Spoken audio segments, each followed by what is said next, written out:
Hey everybody, it's Chainsaw Reacts back once again, another reaction for you guys. Today guys, of course, you're continuing the journey of the Batman. This is the Batman Season 4, Episode 10, titled Two of a Kind. I like that title, Two of a Kind. So last week's episode was a deep dive into the Riddler's origin.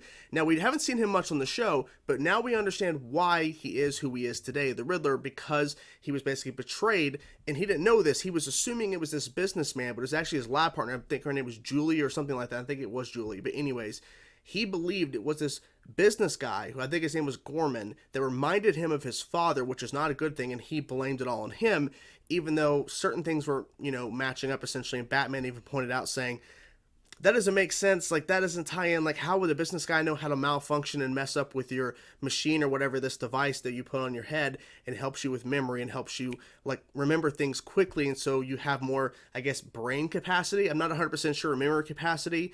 So it's all dealing around with memory or whatever. And so he just assumed it was this business guy. So ultimately, it came down to the Riddler is the villain, but the lab partner who screwed him over, the woman, she is the true villain in a sense. Like Batman even told Robin not to untie her when Riddler had her tied up. Because, she created him. She created the Riddler. So in a sense, she's a villain too in the whole sense. So it was a lot of things going on there, but I really enjoyed the episode. It was a cool way to kind of see his origin or whatever, and seeing how his father was the starting of the turning point for him. And then when, the business guy, I think Gorman, like I said, if that's wrong, apologies, he shows up and then reminds him of his father. That's, not a good thing. But yeah, overall enjoyed the episode. So I'm ready to get into the episode, guys. I'm really enjoying the show. It's kicking ass. We're getting closer and closer to the end, but we still got some more to go in terms of episodes, so I'm excited. Here we go, guys. Episode 10 of Season 4, Two of a Kind. Let's go. I don't know why. Of course, right away. It makes me laugh. Judy. Judy. The kids are here, but where's the den mother? He's coming. The den mother. It's called Bat Bits on Canvas. What? That was a big explosion. Don't look at me like that. I'm going to be late. Oh my gosh. He's an ass. And they get arrested and the Joker escaped. Where are you going? I have to deal with a whole other kind of craziness. Yes. Here's Harley. What? Oh my gosh. Oh my gosh. Love and laughter with me, Dr. Oh my god. Harley and Oh my Quinn. god. Have a good Puddin'. What's your query, dearie? That girl's theories are unfounded. Her professional manners are a joke. I love this show. The girl's more screw-loose than me. Everyone who has an online degree in psychology, please raise your hand. Me. Oh, want to talk circus? Wait till you see my Valentine's Day special. Oh. There won't be a Valentine's Day special. Elusive bachelor, Bruce Wayne. He's there? For what reason? I'd like to talk about the Wayne Foundation's charity drive for crime victims. This is not the place to do this. Oh, civic-minded too. We want the juice, Bruce. Bruce? Oh yeah. Oh yeah. This is not his plan though. Don't you, Brucey? He's faced some pretty nasty sneak attacks. Yeah, that was a sneak attack he wasn't expecting. Out Bruce Wayne runs, leaving me to pay the check. About time someone stuck it to that rich oaf. He just fought him a little bit ago. Mr. J, my favorite caller. Nice to hear from She you. knows. She knows. They met like Bruce Wayne. Your mind works in interesting ways, Mr. J. I've had enough of this. I'm out of Yeah, here. he's out. Get out. Go. Neither this woman nor this show will ever trouble you again. Ooh. You're no psychologist. Uh-oh. You're a joke. Oh boy. I'm your #1 fan. Oh my gosh. I'm Mr. J. Most ladies would find my lifestyle eccentric. Oh, That's a I word. may act goofy on TV, but I'm still a doctor. So you're stringing old Mr. J along just to write some tell-all book? Ooh. I'll split the profits with Oh. you 50-50. Hyenas. Oh my gosh. Full circle. Oh, where do I begin? Where do I begin? The neighbors say they saw the doctor leave freely with Mr. J. Wonder what he could want with her. It's bad enough the network Oh, said I no, wasn't a he's real being psychologist. Yes, we have a few things in common, huh? A little bit, Consider it research for your book. A costume. A costume. Oh my god, a costume! Let's go. Let's do it. Oh my gosh. Harley and Quinn's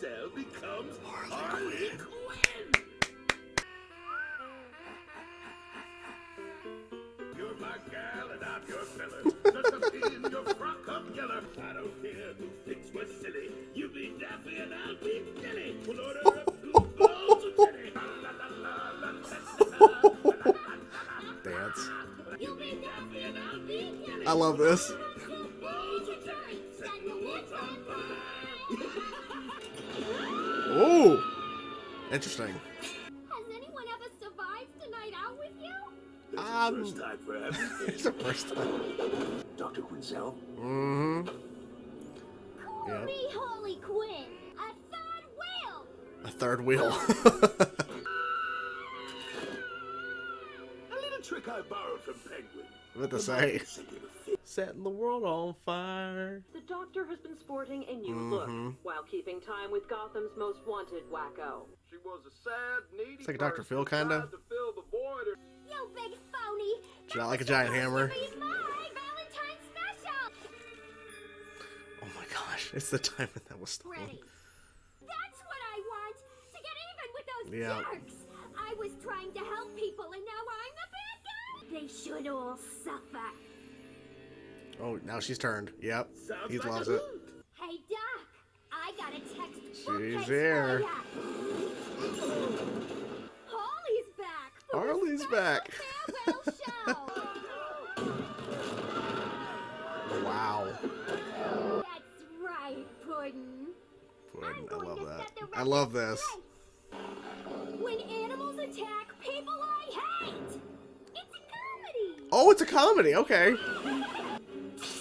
Oh, exactly. I knew that wasn't water. Oh.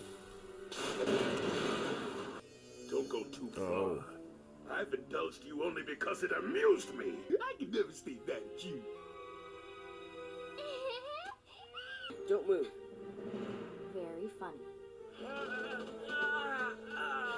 You He's don't trying. pull the Uh-oh. plug on my- What have you done?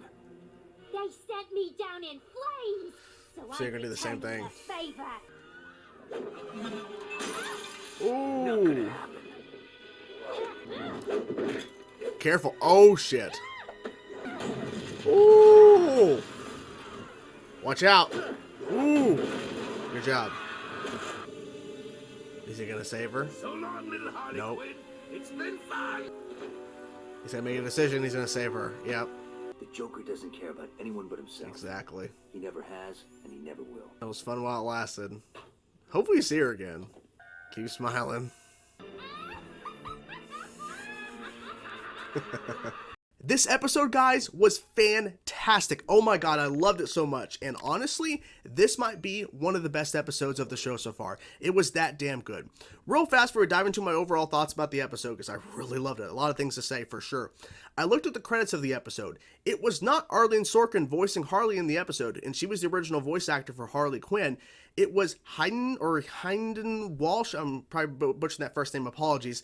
She voiced Harley in the episode. She sounded really damn close to Arlene. It was like, holy crap, I really thought it was Arlene Sorkin who was voicing the role again. I'm like, wow, they got the original voice actor to come in and portray the character again. And unfortunately it wasn't, but she sounded really damn good. And I liked the design, the jester outfit, everything.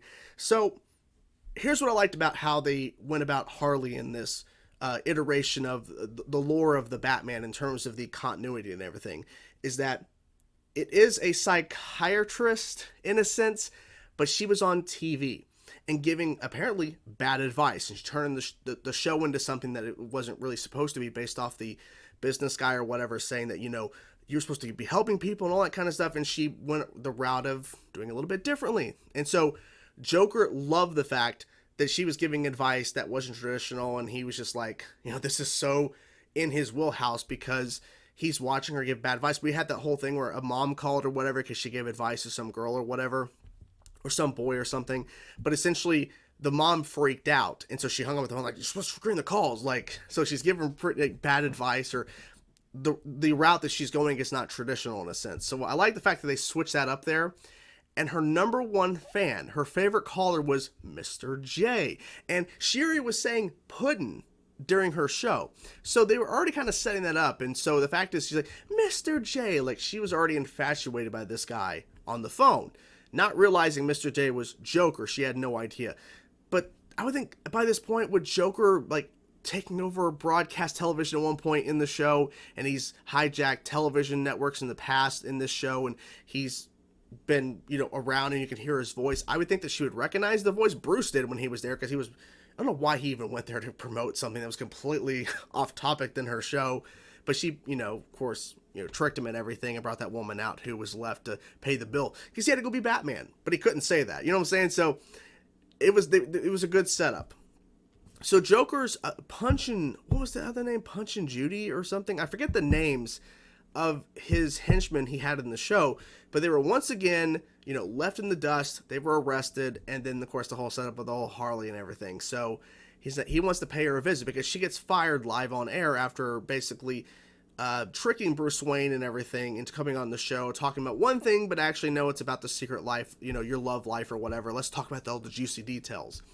So Joker shows up. She goes right along. I honestly wasn't sure, is she going to go along with him? But since she's still in that, I got my, from internet psychologist forums or whatever, or degree or whatever, she wanted to write a book about Joker. And so she was writing down all these notes, and then at one point, then she becomes the person laying on the couch, chair, or whatever, and he's not writing anything, but she's going through all this stuff about how they treated me differently, all this kind of stuff.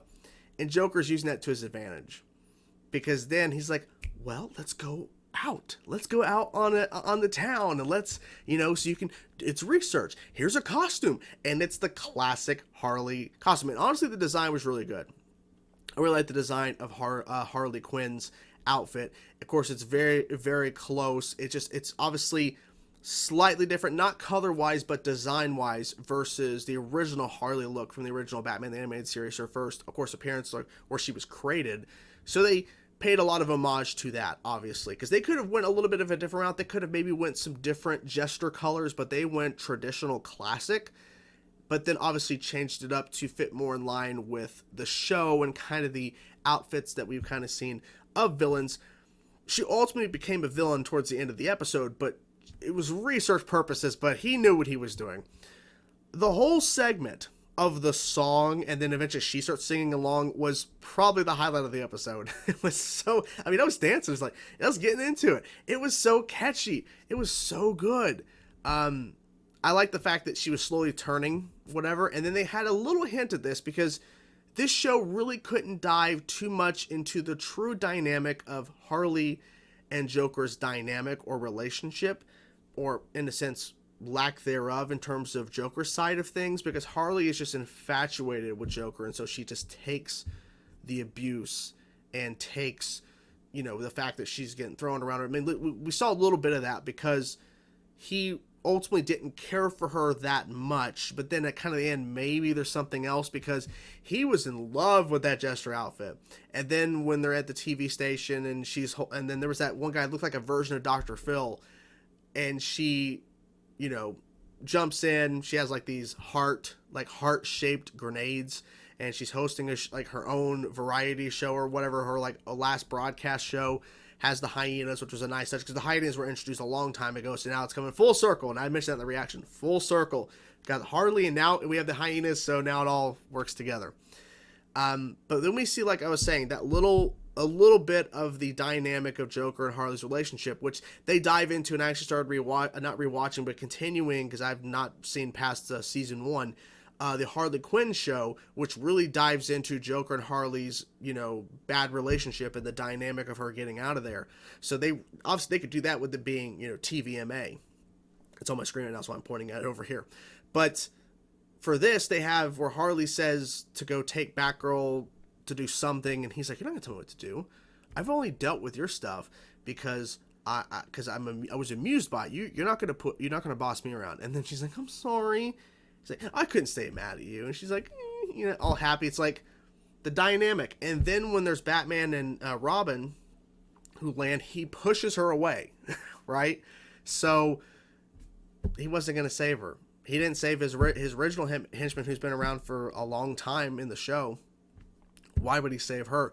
But then when she's arrested and there's the whoopee cushion that the cop sits on, he said, "Keep smiling." So he's still... I wonder if we're going to see her again. I hope we do. We got a limited amount of episodes left, but I hope we see Harley again, because I would like to see more of is this Harley truly under his spell? Because the way they established it, like, it was a different way they got to know each other versus like in the comics or whatever, where she's, you know, at Arkham or whatever, and then he slowly is turning her in Arkham, and versus here where she was on television, she gets fired, canceled, and then he shows up, and they kind of had a bonding kind of thing over the phone on her show, calling him Mr. J and everything. So I don't know. I kind of hope we see more Harley. I hope we do see more Harley. But it was really well done, and the voice was great and everything, and like I said, the outfit was awesome. So I like the fact that throughout the episode, because there's been some episodes where Batgirl's not really there. It's more, you know, Batman and Robin, everything, like how throughout this episode it was Batman, Robin, and Batgirl all working together and kicking ass, taking names. I like how the opening they take out Joker and the henchmen like they're nothing. And, of course, Joker gets away like a rocket skateboard or whatever, which is typical Joker fashion. You know what, this one little thing reminded me of something, too. So when the camera panned up when Harley's laughing, and then it shows, like, a silhouetted, like, he's transparent kind of in the sky, it was Joker laughing. I believe they did something similar in the Spectacular Spider-Man. I think they did something similar, or maybe I'm thinking incorrectly. Maybe that was not right, but it like that visual, like in the night sky or whatever, like that, I think they did that on the Spectacular Spider-Man with somebody. I can't remember exactly. It might have been Goblin, it might not have been Goblin or something, but maybe I'm misremembering, but I thought it was a cool visual, because like Joker, where he'd be laughing like crazy and we see him laughing, her laughing, just riding on, like, just, I think she's turned, she's not Harleen Quinzel anymore, she's Harley Quinn. It was good. Man, this was good. I couldn't get enough of this episode. I wanted more of the song, honestly, but it's okay. So overall, I love the fact they introduced Harley. I do hate the fact that it's so late in the show, but then again, when they created this episode, I don't think they knew that they were only going to get a 5th season and that's it. Because, I mean, who knows? The Batman could have went on for a couple more seasons if they wanted to, but traditionally animated shows don't last that long. So the fact that they got 5 seasons is pretty damn good, and a movie too. So that's a pretty big thing. And I think there was even a couple of people commenting on the movie reaction, Batman vs. Dracula, that there was discussion of another film set in this continuity, but I guess the Batman vs. Dracula didn't do very well, so they had to cancel it. I would love to know what the story would have been, unless they or maybe they adapted it to fit television in a sense. Because I was saying with the Batman vs. Dracula, they could have made that like a arc, like 3 or 4 episodes of the show if the movie wasn't feasible. But anyways, so overall, good stuff. Love seeing Harley. Love just the dynamic and her fully embracing being a villain and getting revenge. I get her point, but at the same time, she's going a little too far. But everything was good.